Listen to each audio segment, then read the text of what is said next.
Globes are awards given out by the Hollywood Foreign Press Association.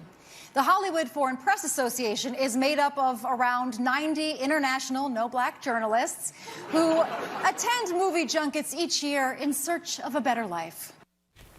Welcome back to DBL. The Golden Globes certainly sparked controversy earlier this year when it came out that the Hollywood Foreign Press Association, which selects the winners, by the way, had no black journalists. So here to talk about how the controversy and the future of the Globes is Chief Diversity Officer for the HFPA, Neil Phillips. Neil, thank you so much for joining us. We really appreciate you taking the time, especially because there's such like a big microscope on you right now. So as Chief Diversity Officer, why were you brought in? I know you were just recently brought in. Yes.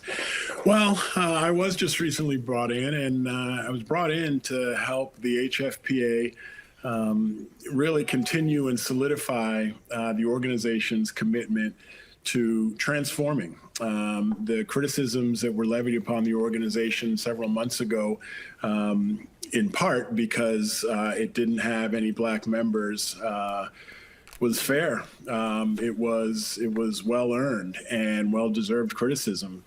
And what you want is you want the organization to respond in a really affirmative and deliberate way. And the HFPA has done that, continues to do that, and will continue to do it. And I've been brought in to ensure that the organization's attentiveness around diversity, equity, and inclusion interests are not just quick fix efforts, but are sustained and can lead to lasting transformation and impact. It's so important that you're here, Neil, so I appreciate that you're doing the work that you're doing. I just want to know, what were the main complaints against the Hollywood Foreign Press Association, and what changes are you making or have you made to address some of those complaints? Well, the complaints spanned different realms. Mine is obviously with a focus on diversity, equity, and inclusion. At the time that the controversy was really launched, the HFPA did not have any black journalists as members. That has since changed. There are now black members as journalists. There are an increased number of black individuals who are serving on the board, and that number is going to increase in all realms of the organization. Certainly my hire is an example of one of the reform efforts, the creation of the Chief Diversity Officer position. And what's really important for me is that while the numbers are always important when it comes to representation, the reasons behind the benefits of representation are most important, which is that there are a lot of really capable professionals out there who will now get opportunities to impact this organization and impact the industry. Well, I got to ask you first, before we go any further, what's the ratio of black members to white members as it stands today? Well, it's hard to answer that question specifically because the HFPA is comprised of journalists, a membership that represent close to 50 countries across the world. So the membership falls into different categories than just black and white. But I can tell you that there were 6 black journalists who joined as part of a group of 21 new additions in October, which represented 25% of the organization. So that was the most significant addition to membership that the organization has ever undertaken.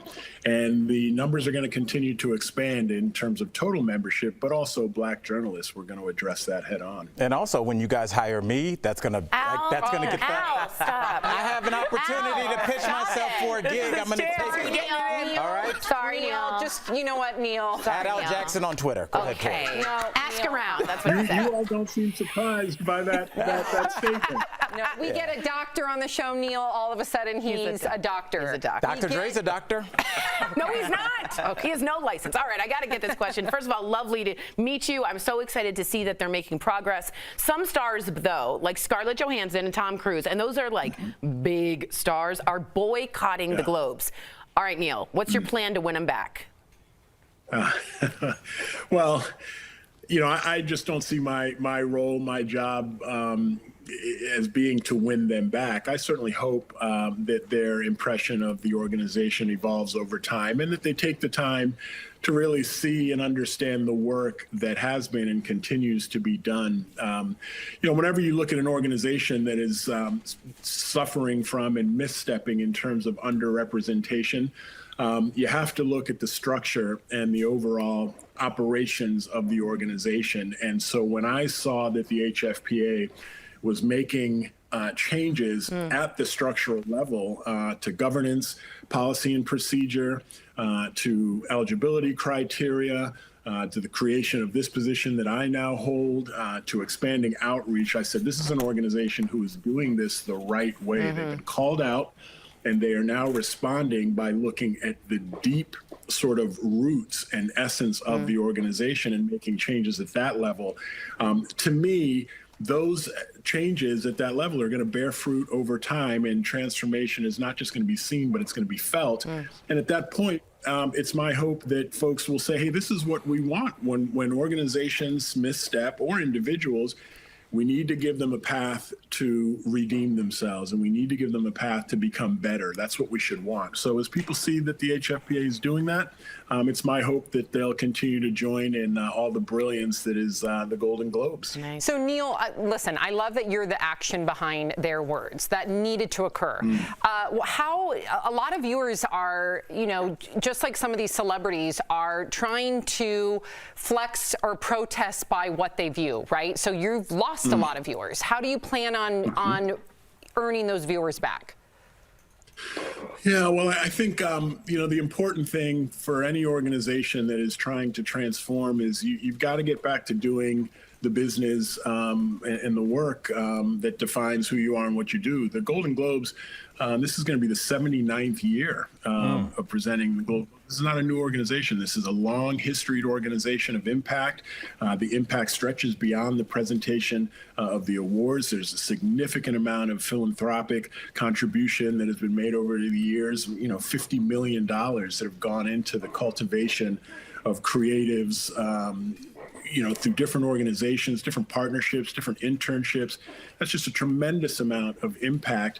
And so to me, what needs to happen is that we have to continue to do the work, right? And most of the work that's going to be done is not going to be for public consumption.